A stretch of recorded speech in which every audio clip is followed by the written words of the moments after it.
for the audio, or you can even watch back. Giving players all the props, or put them on blast. We don't give no hot takes, only talk facts. We're giving all our devotion, riding high on this wave of emotion.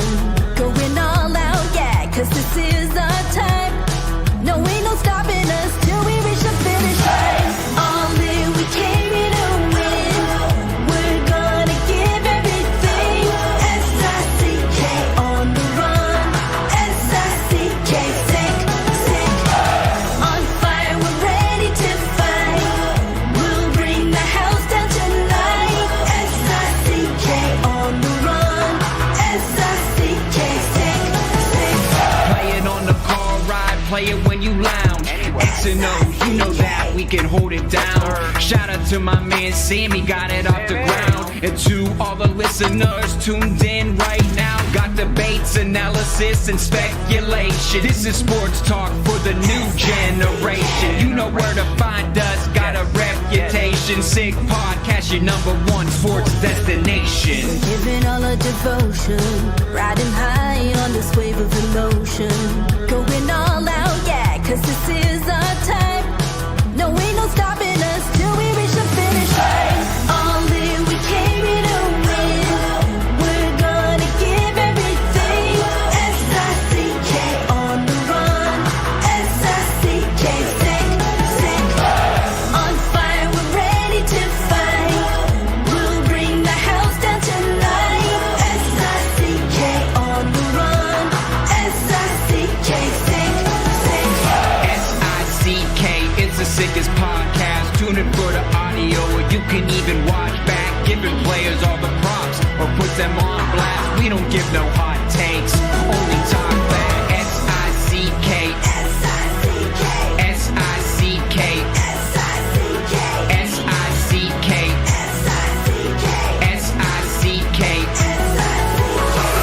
all in, we came here to win. We're gonna give everything. S-I-C-K on the run. S-I-C-K, sick, sick. S-I-C-K, it's the sickest podcast. Tune in for the audio, or you can even watch back. Giving players all the props, or put them on blast. We don't give no hot takes, only talk facts. We're giving all our devotion, riding high on this wave of emotion. Going all out, yeah, cause this is our time. No, ain't no stopping us till we reach the finish line. All in, we came here to win. We're gonna give everything. S-I-C-K on the run. S-I-C-K, sick, sick. On fire, we're ready to fight. We'll bring the house down tonight. S-I-C-K on the run. S-I-C-K, sick, sick. Play it on the car ride, play it when you lounge. X and O's, you know that we can hold it down. Shout out to my man Sammy, got it off the ground. And to all the listeners tuned in right now, got debates, analysis, and speculation. This is sports talk for the new generation. You know where to find us, got a reputation. Sick podcast, your #1 sports destination. Giving all our devotion, riding high on this wave of emotion. Going all out, yeah, cause this is our time. No, ain't no stopping us till we reach the finish line. All in, we came here to win. We're gonna give everything. S-I-C-K on the run. S-I-C-K, sick, sick. On fire, we're ready to fight. We'll bring the house down tonight. S-I-C-K on the run. S-I-C-K, sick, sick. S-I-C-K, it's the sickest podcast. Tune in for the audio, or you can even watch back. Giving players all the props, or put them on blast. We don't give no hot takes, only talk back. S-I-C-K, S-I-C-K, S-I-C-K, S-I-C-K, S-I-C-K, S-I-C-K. Turn up your volume. Because you're about to listen to The Sick Podcast. The Eye Test with Pierre, McGuire, and Jimmy Murphy. The Stanley Cup winning Colorado Avalanche. And after 22 years, The sickest NHL podcast. It's gonna be sick. Welcome to another edition of the Eye Test here on the Sick Podcast Network. He is Pierre McGuire and Jimmy Murphy. We're going to get right to our guest, a favorite of ours who's joined us before on this show. Good old Tripp Tracy, the man doing color commentating for the Carolina Hurricanes. And just so the listeners and viewers know, I know there's a lot of news going around the NHL right now, but we're going to focus on the Hurricanes at this current moment, and then we'll get into that later on in the show. Tripp, Hey, Jimmy, welcome aboard. We're glad to see you. Jimmy, slow down. Yeah. I want to invite our friend on, Trippster. Very nice to see you. You look fantastically well. In fact, you look like a famous TV actor, the McGuire guy. Good job by you, Trippster. And one other thing, Jimmy, so everybody knows, Tripp was drafted by an NHL team, the Philadelphia Flyers. So the first question we should ask him is, how would you like to play for Mr. Tortorella? I would love to. He's you know what, Pierre? Two things. I think about because the Hurricanes, we just landed in Philadelphia, and I'm going to keep it topic specific, but I'd be remiss if my dear friend, mentor, Pierre McGuire, if I didn't mention several years ago, he took me out for a beautiful dinner here in Philadelphia. Yes. Beautiful setting on one of the new skyscrapers overlooking the city, and it was a wonderful couple hours with Pierre. We've had many, but when I did get drafted by Philly, the funny thing is, and your guys' podcast is A+. When I did my podcast and I had Bobby Clarke on, Rod Brind'Amour made me promise that I would not bring up his name during the podcast with Bobby Clarke.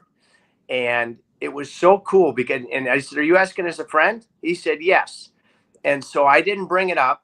But the first thing, Bobby Clarke, because I was at Harvard at the time and my agent was Rick Curran.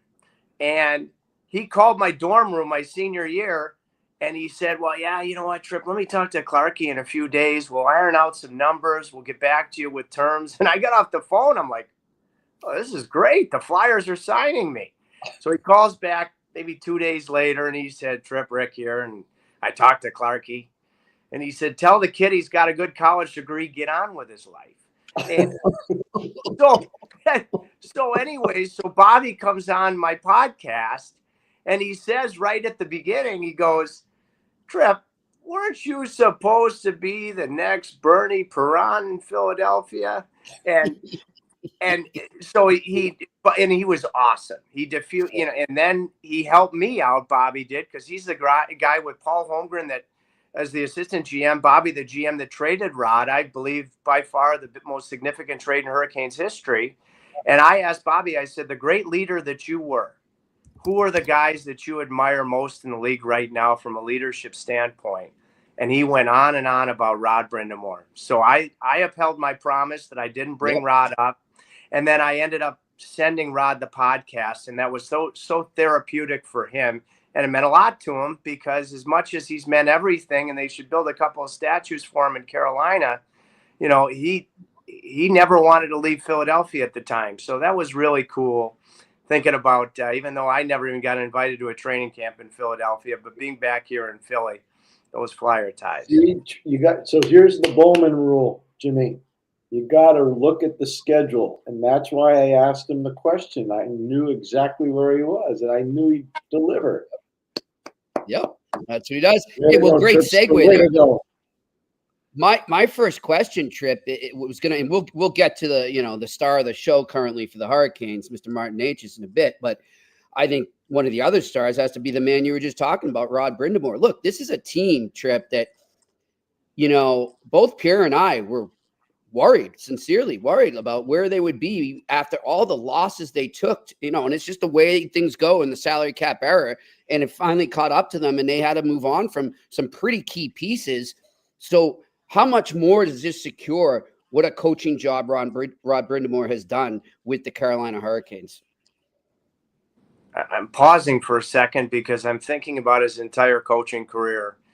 And with the pause, I would say this is as good of a job as he's ever done. And he's set the bar high, so high. All he's done is made the playoffs in each and every one of his seasons. But, when you look at the departures, and specifically a pairing that meant so much to Carolina, and Brady Shea and Brett Pesce, to be able to do what they've done has been remarkable.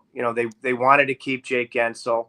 I know you'll get to Necas, and, Gensel had, been able to be re-signed by Carolina with the opportunity of been there for Necas to do what he's doing. But when I think about Rod and his contribution this year, two things come to mind. Number one, fitness. And Rod would be the first guy to compliment his leadership core, who were at the top of the list along with Svechnikov as being the fittest guys in camp. We're talking Jordan Staal, Brent Burns, Jacob Slavin. He's a little bit younger, but the Jordan Martinook, who's red hot right now. Yep. The fitness level and the leadership from the veteran guys, I think, has been critical. What I have observed this year with Rod in the evolution of always improving himself as a coach, and Pierre coached in the league, he could speak to this, is that we've had two Western trips, one 6-game trip in October, and then just recently a 3-game trip where they had to actually fly into Colorado the day of the game because of a snowstorm, Vegas and Utah. And I believe in both of those road trips, guys, they have practiced once on an off day, even in October and early November here. And that is the antithesis of what Rod's DNA always would have been. But it just goes to show his evolution, leaning on his strength and conditioning department, his training staff. And also, too, I think when you have success and you don't practice on off days, I think it throws a carrot at your players that if you keep investing 100% in the game product, there's a good chance you're not going to have to practice very often. So there's multiple good things to it. And a Rod Brind'Amour coach team, we see more than ever with the changeover and all the fits have been seamless in terms of the new guys, is that he has an uncanny ability, even in comparison to the other 31 coaches in the league, to get full investment from his crew on a nightly basis. I think when Eric Robinson signed with Carolina, most people thought, okay, depth player, not going to do very much. But when you look at his body of work, he's got 12 points in 17 games, and he's a plus, 10 or 11, I think, right now, Tripp? This is an awesome signing. Kid out of Princeton. He's got world-class feet. Has he fit in as well as it looks? Well, Pierre and I, first of all, talked in the offseason, and Pierre was in front of this thing, okay, that he'd be a perfect fit. Believe it, the other guy that I talked to that trained him actually this summer before, a contract didn't work out and he went to Russia was Tony DeAngelo. And Tony said to me, remember talking to Pierre about it? Tony said to me, he said, this is going to be one of the great covert signings in the NHL. And he actually went so far as to predict he might start on the fourth line, but he's going to be up with Kotkaniemi, early in the season. That's exactly what happened on that first game, 6-game trip. I think it was 3 games in Edmonton. They were trailing a game, and Rod made that adjustment. And since then, Necas, yes, he's driving, but they're all contributing. Kotkaniemi and Eric Robinson has been Carolina's top line, bar none. That's the amazing thing with Carolina, 9 games over 500, that at 5-on-5, now granted, I hold Sebastian Aho to a ridiculously high standard, but Aho, Svechnikov, Roslovic has scored a ton of goals. There's another level or two for those guys to get to, and you're 9 games above 500. So Robinson is Pierre, because Pierre would know a prospect on the moon if there was one. So Pierre would go back to his Princeton days. Tell me more, Pierre, because Eric told me himself that he, because I asked him, I said, why have you always been a late bloomer? And he said, well, I was 5'2" my freshman year in high school. And then by the time I graduated, I was 6'2". I asked him, why Princeton? And he said, because I didn't have any other offers. So here's a guy that has always been a late bloomer, has all of the assets to be a really good fit in Carolina. The fact that he can skate, he plays direct hockey. They needed heaviness. They got that in Robinson in some ways, and certainly Carrier. But he's always been a late bloomer, and he has been simply terrific. Why do you think he's always been a late bloomer, Pierre? Well, I can just talk about the college part of it. You've played in Hobie Baker Arena before. You know it's not a very big place, so speed kind of gets negated there. And the ECAC of all the leagues maybe has the tightest checking of all the leagues. So again, the speed gets negated. So I think throughout his college career, he didn't put up a bunch of points. But here's the one thing that stands out to me: and Princeton hasn't won a lot of championships. He was on a championship team when he played at Princeton. He won an ECAC championship there. So I think it's a byproduct of the rink, the way the league plays, and because you played at Harvard and you played a lot. The schedule's hard. People don't know. It's not like you're playing back-to-back in Cornell. You're going Cornell Colgate, or you're going St. Lawrence Clarkson, or you're going RPI Union, or you're going Yale Brown, or, back in the day, you used to go RPI Princeton. I mean, it wasn't before Quinnipiac got in the league. So there's a lot of traveling, and it's a different league. It's a hard league. That's why I think he's a bit of a late bloomer. His speed's world class. You know that better than anybody, Tripp. His speed is elite. It's elite. And just a delightful guy. I mean, I know we're full of great guys in the NHL, but a delightful guy. And, I'd have to think too, because he played with and was especially close with both Matthew and Johnny Gaudreau, both Gaudreau brothers that, they have to be looking down upon his contribution in Carolina so far, being very proud. Very good point. Very good. So Tripp, take us back to last offseason. There was just so much floating around the Canes and Necas, and he wanted out, and they were going to try and accommodate it, and it just did not look good. I mean, this looked like it was a relationship that was about to part. What happened to save it, and how has it gotten to where we are now? Very good question. And I'll first very quickly focus on my read of the graduation with some bumps along the way of his play. Mm-hmm. And our centerman here, I'm looking at the trifecta on my phone screen, is PM, and he's really, really driven it home over the years to watch the game. Really watch it closely. And also go into every game with a clean canvas, because we all have our favorites, but it's our job. It's certainly a job of an analyst to walk into the booth for every game with a clean canvas, because we all have our favorites. Now, I've always been drawn to the personality that is Marty Necas, because he has an insatiable desire to be great. Mm-hmm. And he's also, because I've developed a personal relationship with him that I'll speak to him during the off season when he's back in Czechia. He has quietly so, anonymously so, the ability to honestly self-assess and self-reflect. And he has done a ton of work on especially the mental part of his game the last several off seasons, especially when he's had tough moments, that's allowed him to be termed maybe mental as a young player, the mentality and mental toughness, something that maybe was a bit of a weakness, into a true strength.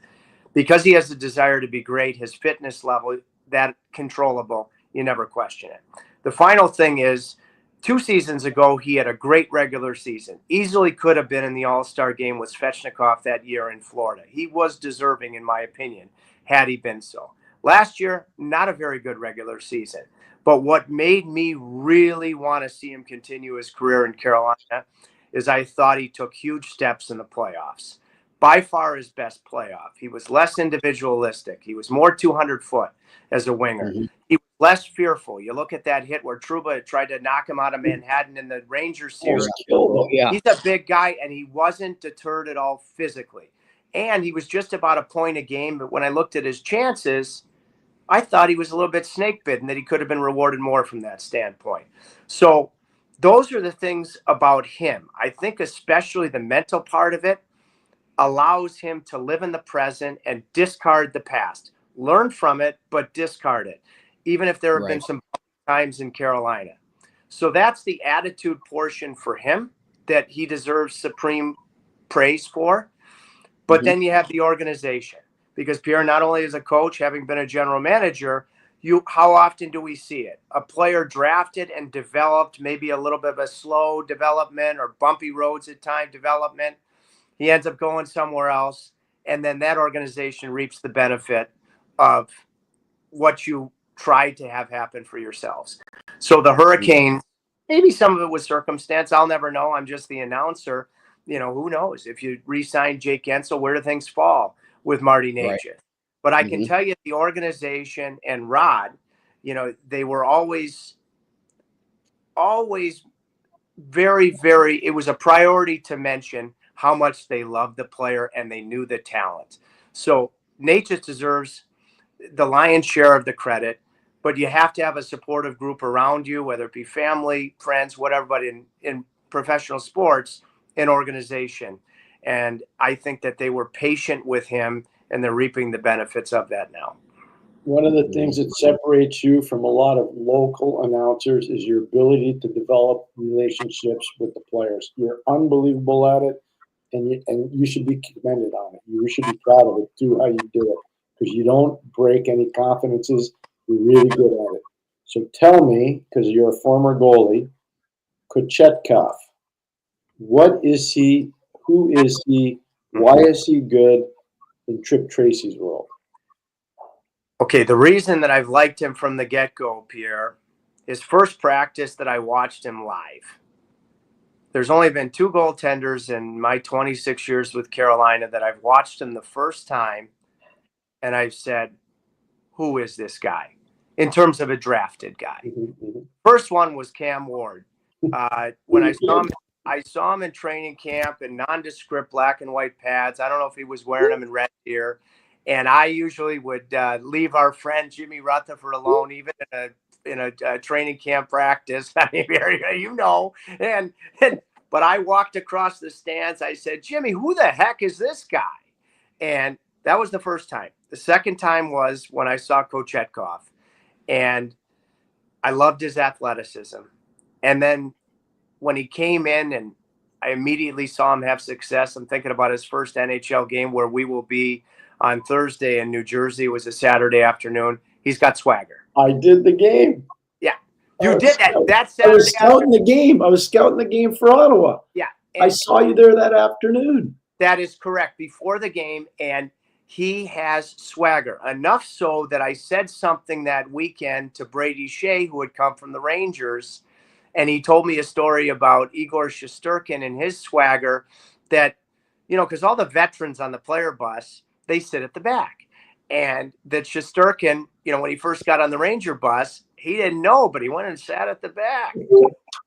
And that's a great thing. Yeah. Okay. You can't teach that swagger. Then the athleticism. And so for me, that has always made me say he's got a chance to be a number one. How does he get there? And in my opinion, he's still in the process. But the way that he gets there is that, and he's gotten a lot better with regards to controlling his emotions. That's gotten way better. Now it's the mental ability to not take a breath within a game. Okay? If you take a breath within a game, any moment at any point in the game can cost you the game. Whether it be not fighting his way through traffic, whether it be playing small, drifting, back into his crease, whether it be overhandling the puck like he did at the end of October, late in the game against Vancouver, but he moved on and forgot about it and made the next save. So, but the criteria that I immediately noticed, Pierre and Jimmy, that's what made me think you've got to stick with him. You've got a wonderful opportunity right now because number ones, if you ever designate that you've got to go out and get one, well, guess what? They don't grow on trees. No. And if you find one, you're going to have to give up a lot to get him. Yeah. So part of that too is the organization showing him. He's got to do the work, but showing him that they believe in him. We had a homestand where actually, as I'm in Philadelphia, all he was doing was winning games, but he had a mediocre game against Philadelphia. They were playing Pittsburgh 2 nights later. They easily could have gone with Spencer Martin at that point in time. No. He was winning, but you've got to come back with the guy and show him because all guys that end up being number ones, whether it be a trade, whether it be moments in a season, they show him that they want him to be the guy. And he's still got steps to take, but I thought he was terrific Sunday against St. Louis. But it's that mental part. Can he avoid ever taking a breath within a game or from game to game that is the biggest hurdle. But I've always been optimistic about him, and I've always been a big advocate because those things I noticed early. That's a great report. Just quickly, guys, sorry to interrupt. Breaking news out of Boston. The Boston Bruins have officially fired head coach Jim Montgomery and replaced him with an interim coach in Joe Sacco. So that news just breaking now out of Boston for our listeners and viewers. We can get into that later. But one thing I want to talk to you about is the transition of management and hockey operations and how things have changed with Eric Tulsky taking over there. Has there been much of a change, or was he kind of working towards this over the last year or two? Well, behind the scenes, I think Eric has always had a very instrumental voice. That's what I felt like. Yeah, so that has not changed. What I think Eric is doing, there's a couple of things. Number one, he didn't get reactionary in unrestricted free agency after they lost guys that were very important for a long time to the team in the case of Brett Pesce and Brady Shea. Taylor Teravainen. Steph Nason made a really good contribution. And then in the short term, the fact that they weren't able to sign Jake Gensel, that went right up to, a day or two before unrestricted free agency. So how often, Pierre, do we see it? Jimmy, unrestricted free agency is fool's gold. You're paying for what a player's done, not what he's going to do for you. And they hated to lose the guys they lost, but they had a very good, thoughtful value plan for what they did in unrestricted free agency, whether it be Gostisbehere, whether it be Walker, who'll face one of his former teams tomorrow, whether we've talked about Robinson, Carrier, making him heavier, Roslovic, can he locate consistency? But this is a guy that can score goals. And one of the things that everybody was asking, I never knew that they were going to score 4+ goals every night like Carolina has. So I thought Eric did a tremendous job in having, when free agency can put you behind the 8 ball, he had a very thoughtful, successful free agency period. And then the final thing I would say in observing Eric is that, Pierre was a GM. He's been around the game forever. When you've been around the game forever, you have relationships. Thanks, Pierre, for what you said about the players. I mean, it's a wonderful, unique opportunity I have from that standpoint in Carolina. But every time we go somewhere, I'm walking down to the bench to do my bench interview Sunday against St. Louis. And, I like to walk to get my steps so my suit pants don't get too tight. And there I see Eric Tulsky in the stairwell with Livier's laughing. I see Eric in the stairwell with Dougie Armstrong. We played when Philadelphia was in town, as the Canes will play him tomorrow night. I walk up to press row. There he is with Keith Jones and Danny Briere. Point is that he's doing all the right things aside from, what his strengths are, to be a first man on the forecheck and try to build these relationships. These relationships, of course, take time, but I really applaud him for doing that, because the only way to build them is to have the courage to establish them. And I think he's done a nice job from that standpoint. That's really well said. I agree with that 100%. If you don't have relationships with the other managers or the other presidents of hockey operations, you're going to get buried. You're going to get buried, because they don't throw you life jackets. They throw you anchors. That's what happens. Yep. It's funny you say this. I'm not going to name the GM, but I had this thought recently go through my mind at the last Bruins game I was at up in the press box. I saw an NHL GM who every time I see him, he's alone. And I found that to be odd. And it's something that struck me. And it goes back to what you're saying right now. Usually you see these guys huddled around or catching up. They might just be talking about how the family is. Who knows? But they're connecting. And I think that is such a huge thing, as Pierre just said, to have those connections around the league, because when it comes time to doing business, it pays off. And great point by you, Tripp, too. The reactionary thing, it must be so tempting. And Pierre, you were in management. I mean, I would imagine when you're about to lose some pretty key players, it must be very tempting to go nuts and we can make a splash and go out and get this guy. But to stick with your plan, that takes discipline and belief in yourself. All that stuff is so true. The other part is you have to have an owner that wants to give you the budget to sign players too. You know, I'll never forget, and I won't say the player's name, it's somebody that Tripp has worked with. And we had a chance to get him in my last job in Ottawa, and we wanted to get him, and we were told that the budget wasn't there. He would have helped the team, but the budget wasn't there. So you fight that sometimes too. And I think what Tripp's talking about with Eric in particular, Tulsky in Carolina, I think they've done a really nice job massaging the roster. And I love what Tripp said about the heaviness, the character. Will Carey is a Stanley Cup champion player. Yeah. You know, and he's a guy that gets his role. And just like Jordan, you know, Tripp's told me forever about Jordan Martinook. Right, Tripp? Forever. He's perfect for Rod. Ask Rod Brind'Amour, who's a guy you got to have on your roster. He'll tell you. Jordan Martinook. I think I'm right about this, guys, but I'm not positive. But if you'll get the gist of my point regardless. So when Tom Dundon, which you're dead right about, you know, Carolina being a cap team, you know, and so you're on a level playing field.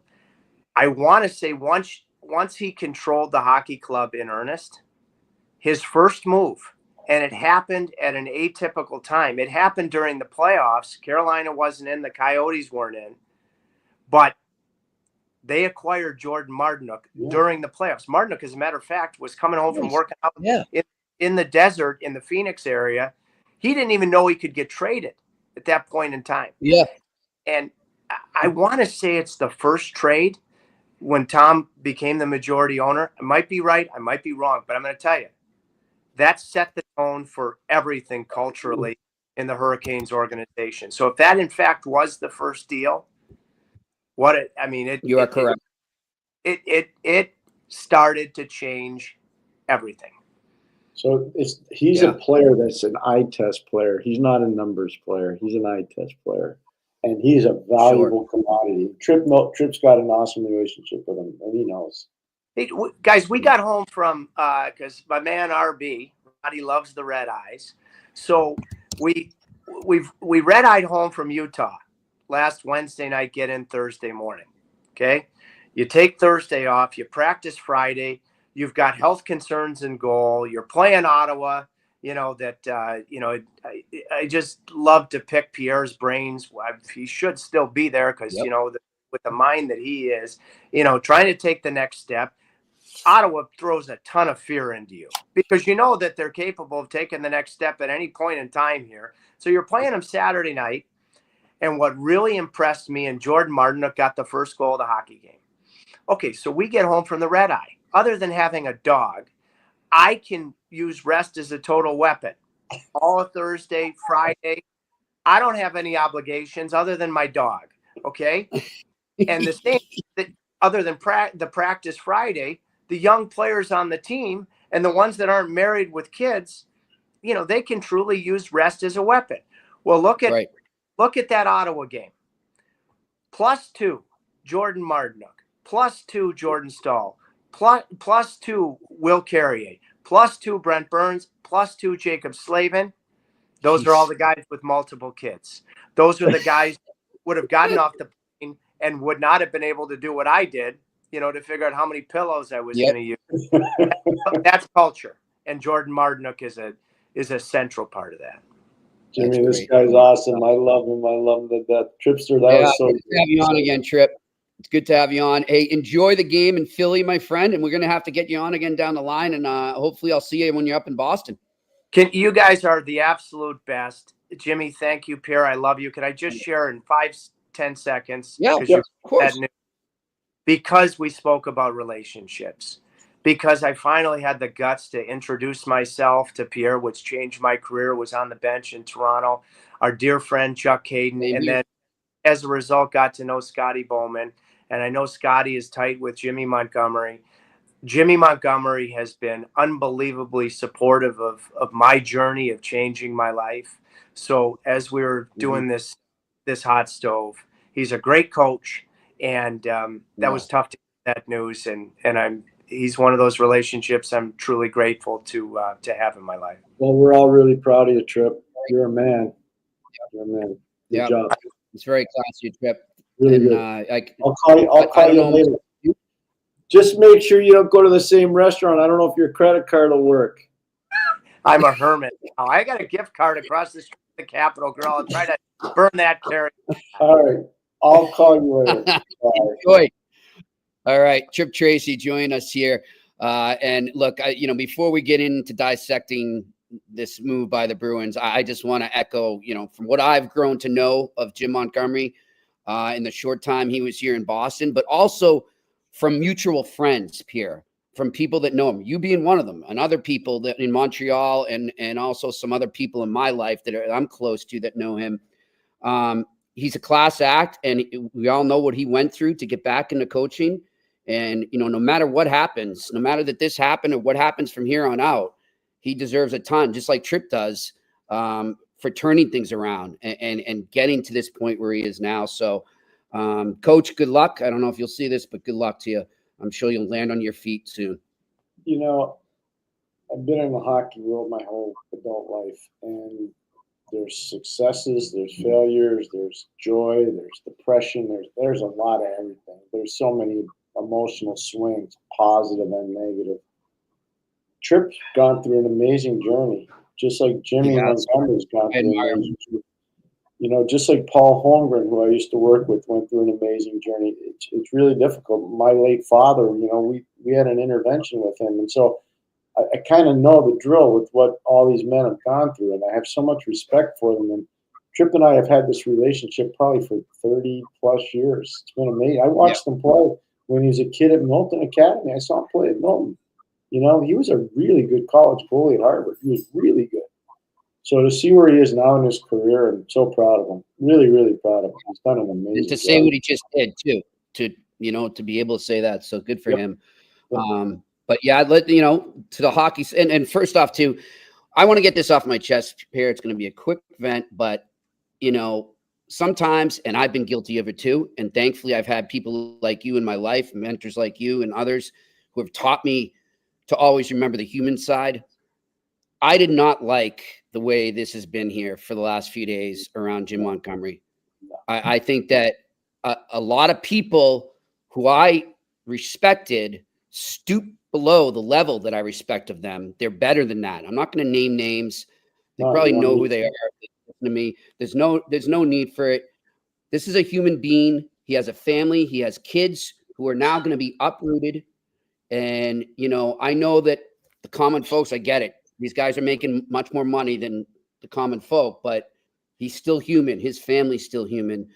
And, some of the things that I've been seeing on social media, referencing the battle that he went through and speculating on stuff, shame on those people and be better. That's all I have to say. I'll say this. The Bruins may have put him aside. They got some soul searching to do. You can go look at all the things that were said on this show in the summertime, right at free agency. Coming. Not picking on anybody because it's not the players' fault. It's the people that chose to put the players and pay the players what they're paying them. It's their fault. And I have no problem. I'll go to TD Bank right now, and if they want to yell at me for saying that, they can do that. I'll go there. I have no problem with it because I'm not money more than quarterback in this thing. The tape doesn't lie. Jimmy, you know what I said. Yes. And so all I'm going to say is I don't like it when coaches pay the price for mistakes that were made with player procurement. I don't think that's fair. This should have been an eye-opening enterprise. When you lose Bergeron and you lose Krejci, and you're starting to see, we don't have Hampus Lindholm now, and you're starting to see that maybe some of the guy, we don't have Matt Grzelcyk anymore because he can't play. He's too small. So you start to see all the holes in the lineup, and you're saying, okay, who's filling the culture holes? too? Yeah. It's all part of the culture. Who's filling it and who's coming in to fill these things? None of the guys that came in to fill, it's not their fault. They're not. None of them are won. They're not champions. Yeah, it's nope. I'm with you on that, Pierre. And, I don't understand, Pierre. Here's the thing, and people can go back and check it. When we saw that they weren't extending him as they were heading into this season, we both said this isn't good. This is it's not a good. They're setting him up to fail, but also, Pierre, and you may disagree with me. You were a coach. You were in management. Am I wrong to think that sometimes when a management crew does that and they don't extend a coach, that it affects the relationship between the players and the coach and can become a cloud that hangs over them? That's just the gist I've gotten from covering this game for 24 years. Maybe I'm reading it wrong. You tell me. You're not reading it wrong, sir. First of all, you're spot on. You're spot on that. And then the other thing was talked about on this show, and I know everybody was saying, give him 8 times 8, give him 8 times 9, give him 8 times 10, talking about Swayman. We didn't talk about the money part. We talked about he better get to camp. Because if he doesn't get to camp, this is going to be a disjointed start to the season. Now, I don't see anybody backtracking on that now. They're all like, oh, where was he in camp? Well, they had all, this was something that was dropped. The ball was dropped. When they knew internally, and you do know, when they knew internally that they were moving Linus Ullmark, whenever that may have been, Jimmy, I don't know when it was because I'm not privy to their information. But when they knew that, they should have been on speed dial right to the agent for Swayman and say, let's do a deal without anybody knowing. Nobody needed to know. Get the deal. Let's do a deal. And it shouldn't be a hard deal to do. See, the one trick, and it's not a trick, it's just reality of communication. You say to the agent, look, this is not a hard deal to do. We value your player values being here. Let's do this now. Let's set him up so that there are no questions and he's ready to hit the ground running when training camp starts. He's a big part of our future. It's not a hard thing to do. There's no acrimony. Look, and one other thing I'll say too, and I don't like some of the stuff either that's going on where, Jimmy, as far as I know, now I haven't been on the beat as much this year, so I can't tell you what's been going on this year. I don't know if there were some rough interactions, so to speak, between the local media and Jim, but I didn't see anything about it. And I talk to these reporters. I do my due diligence, find out what's going on the ground all the time. And there was nothing bad said about him to me. And now all of a sudden, when the writing's on the wall and it appears he's on the way out, they're going right to Sweeney and Neely and taking their side in this. And you don't have to take any sides. I'm not saying you should take one side or the other, but just kind of kicking them on the way out. And I don't like that, Pierre. I get that we all have to still deal with Sweeney and Neely and we want to have good relationships with them.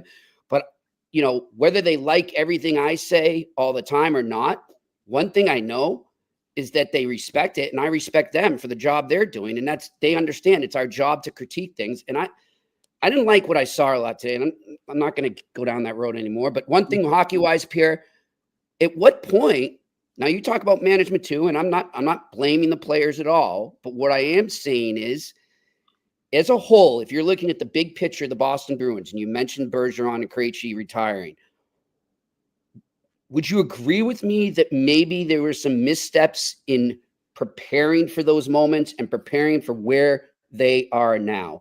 Could they, I know it's a salary cap world, but could they have at least made a better effort to prepare? And you're not going to get another successor for Bergeron. I know there'll never be another Bergeron, but at least go down the line and not have to sign a second line center to be your first line center.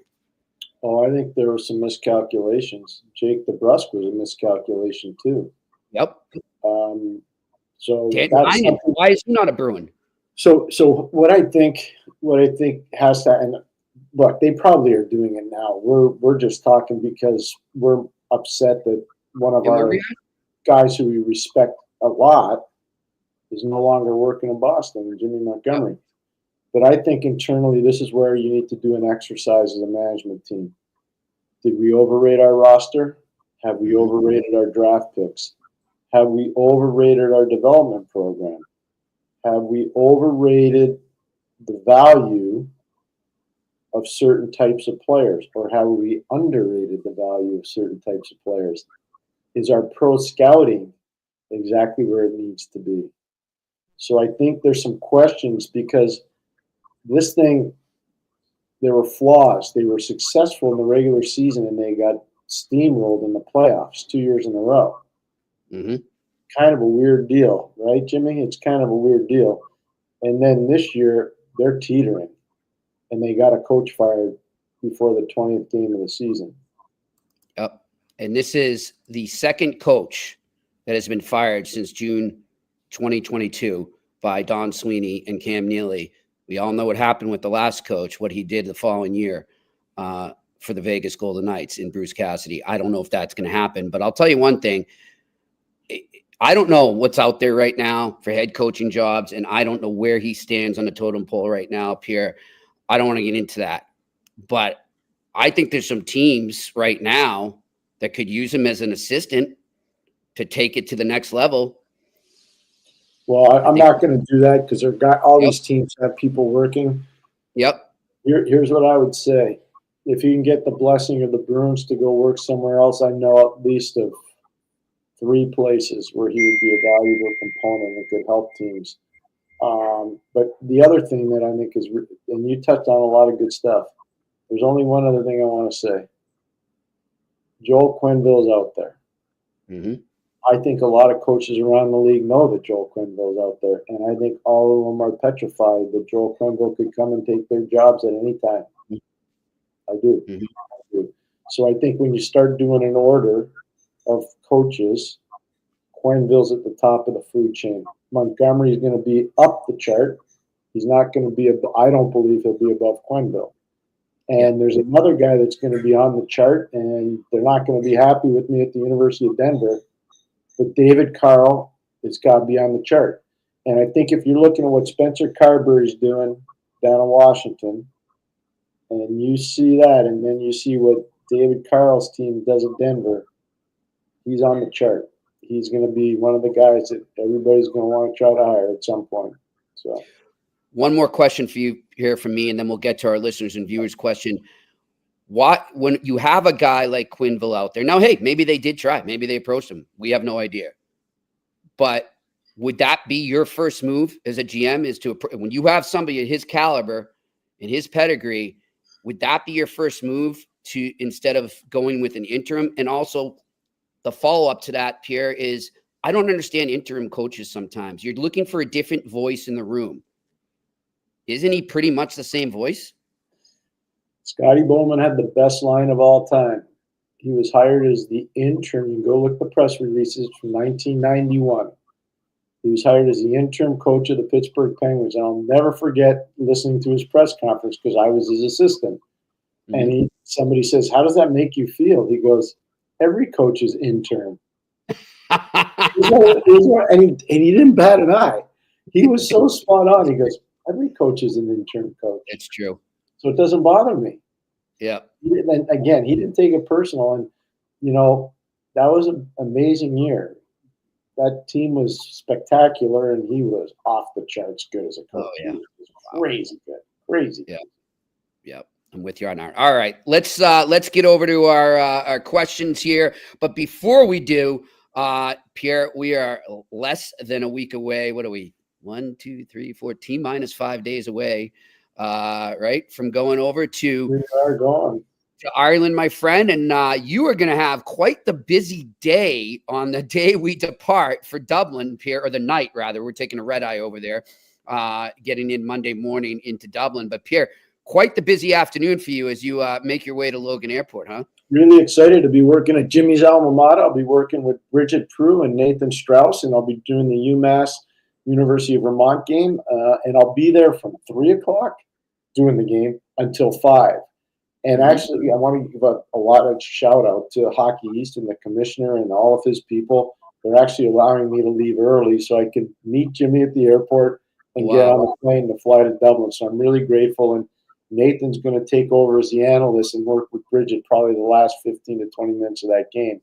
And my beautiful wife, who's so kind to me, Melanie, will drive me to the airport. So I'm grateful. Good stuff. Good stuff. Well, I look forward to it, and we're getting excited. And shout out to Sarah Stanton and Melita over in Ireland. Her coworker on the ground there, and to the Harry Lemon pub, where we will be broadcasting from when we touch down in Dublin on Monday at 2:00 on Dublin time. So that's 9 a.m. back here. So get your coffee, get your eggs and bacon, and listen to the eye test that day. And then the next 3 days, or next 2 days, we will be going from 4 to 5 Belfast time, live at the Hart Bar in Belfast. So it'll be maybe a little hockey lunch for you over here on the East Coast.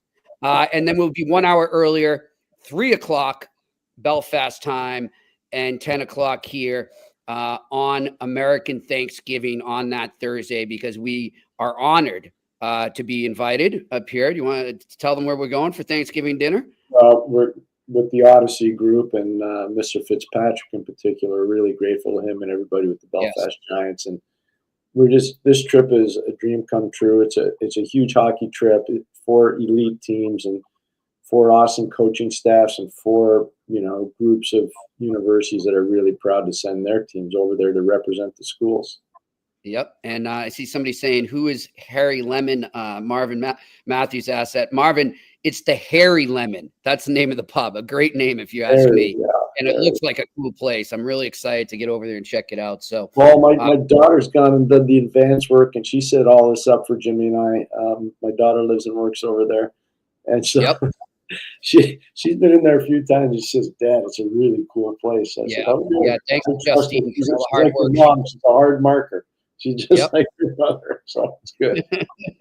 Well, thanks to Justine for all the fine work she's done for us, and look forward to meeting her in person finally, Pierre. But let's talk about Betway right now.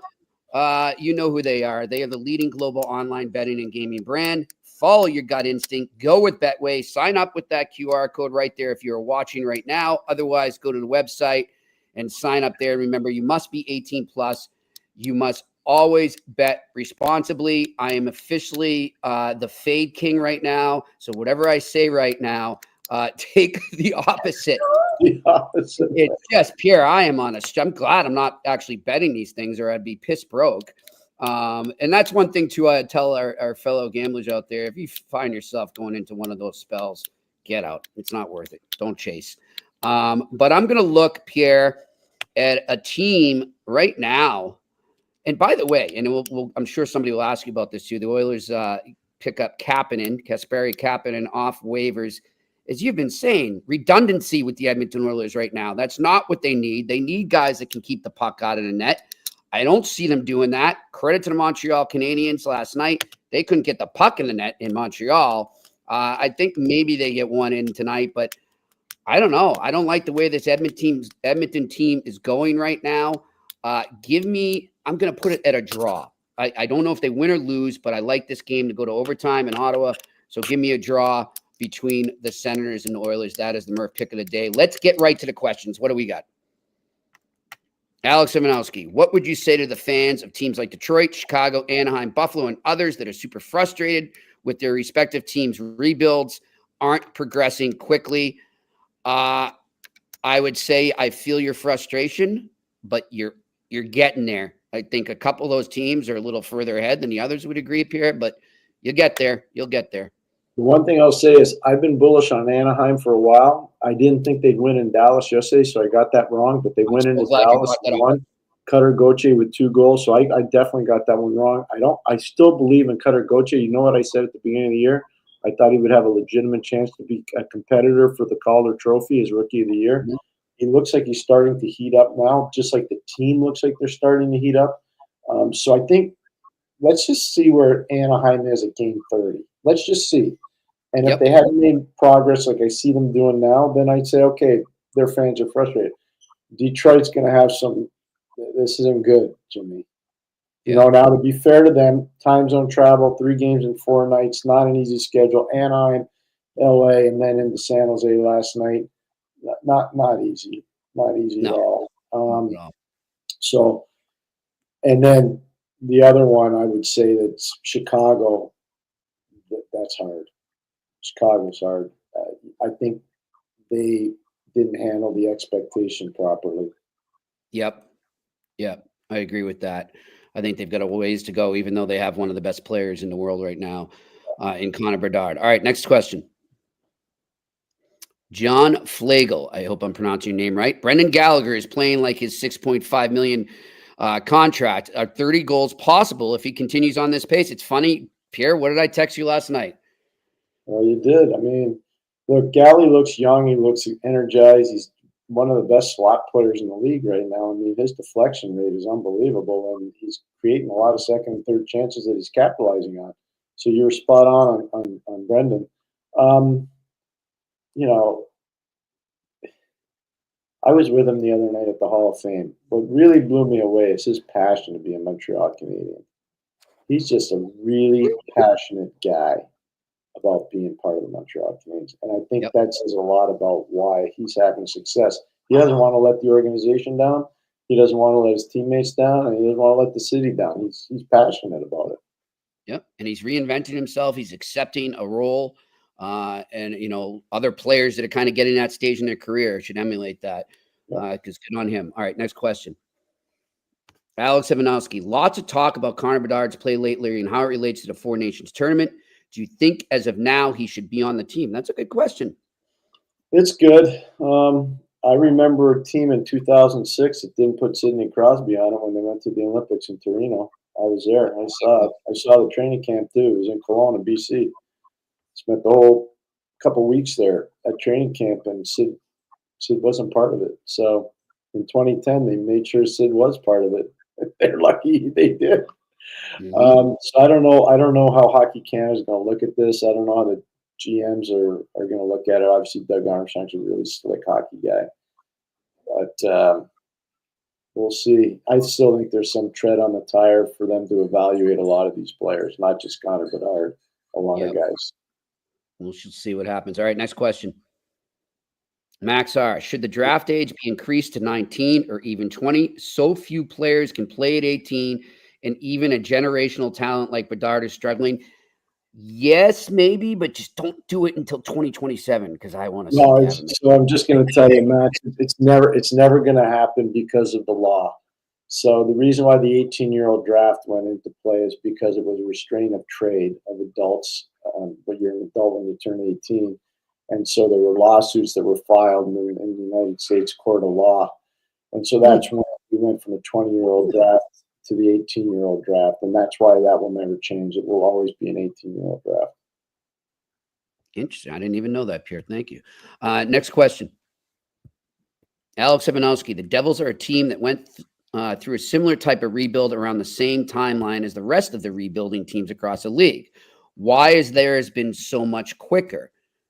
Hold it. I didn't put my hand up for a second. Did Alex say that last year? Yeah. No, there were a lot of people. Hey, they cost their coach his job. So I don't know about that.